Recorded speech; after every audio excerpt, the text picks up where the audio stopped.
Welcome once again, boys and girls, to the mess hall here at Dr. Jet Laboratories. I thought I'd go over some of the Miss Exide.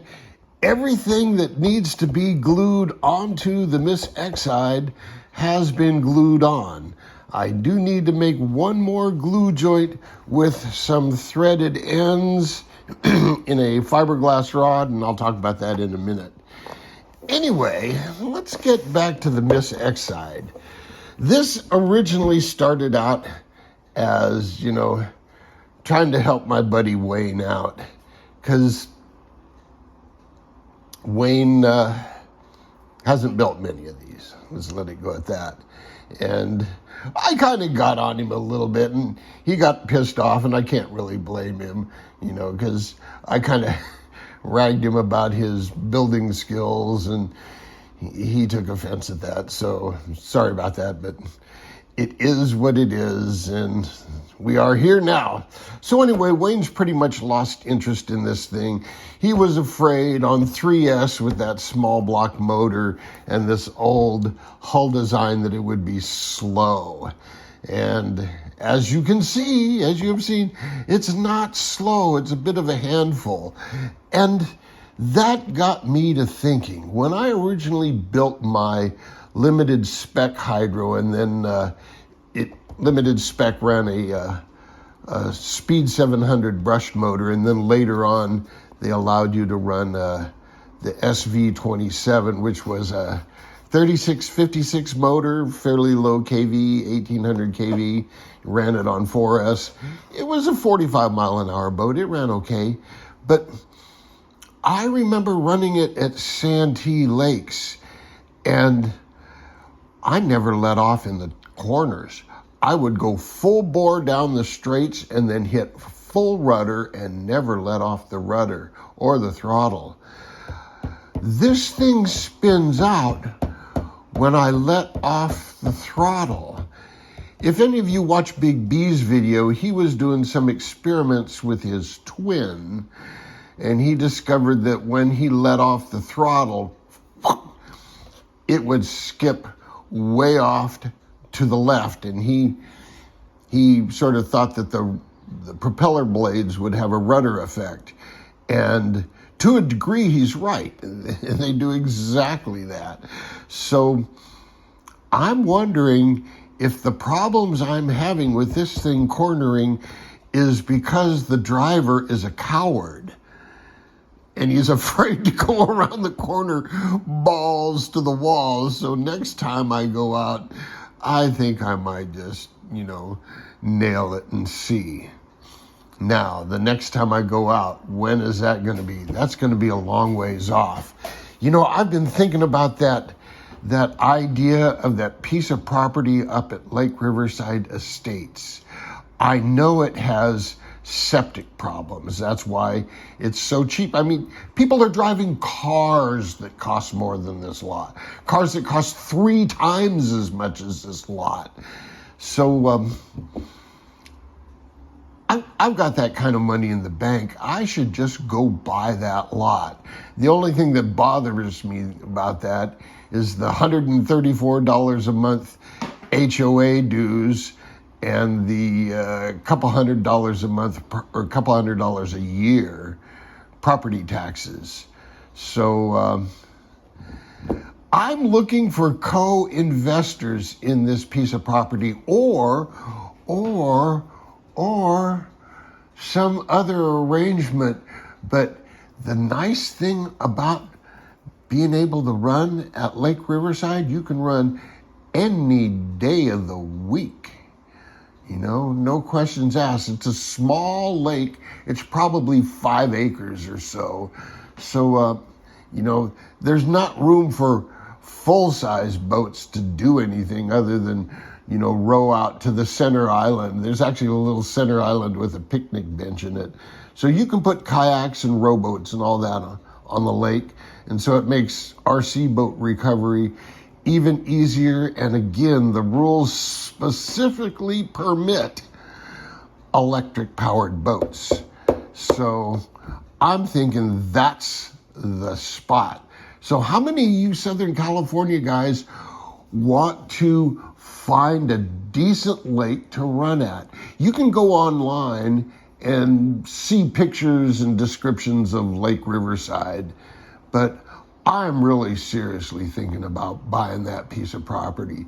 Push comes to shove, you always sell the piece of property down the road for about what you paid for it, so you're not really losing money. It's hard to lose money on Southern California real estate. It's hard to make money on Southern California real estate, but it's hard to lose money.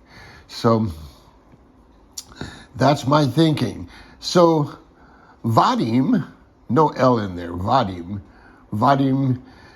mentioned he's in, but I don't know if he's here in Southern California or not.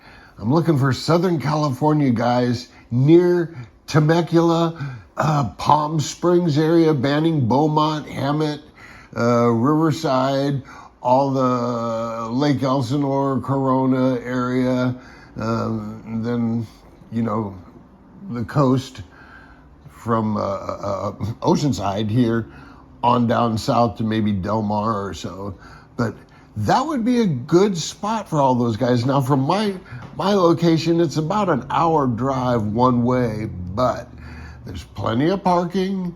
There's picnic benches. You can bring picnic supplies. You don't have to be in and out. You can make a day of it. So I'm really seriously thinking about that. Now, on to the very last glued part.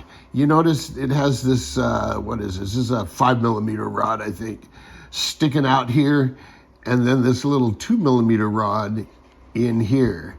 Eventually, this 2mm rod is going to be threaded stainless steel, and it'll just stick out ever so slightly from the fin, just enough that you can get a M2 nylock nut on it and a washer. And so it'll just be this nice clean little nut right where this is. I'll cut this off, sand it flush, and then that little rod that goes through will tighten up, and that's what will give the rigidity to that wing. So there you go, boys and girls. We're getting close to hitting the paint shop. So if it's ready for the paint shop before I've finished fine-tuning the handling, it's still going into the paint shop. I don't think I'm going to have to change anything drastic on the handling. It's going to be hardware issues, a turn fin, a rudder, a propeller, a strut angle. There's nothing structural, or I don't have to add any more parts to the hull. So it's ready for the paint shop. And I'm going to try something, and we're going to see how it works. And I'll talk more about that in future episodes. Until then, boys and girls, jet out.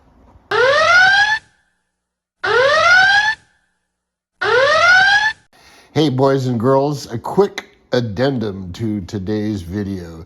Just for S&Gs, I thought I'd show you some stuff I found laying around in my shop that's been there for a long time.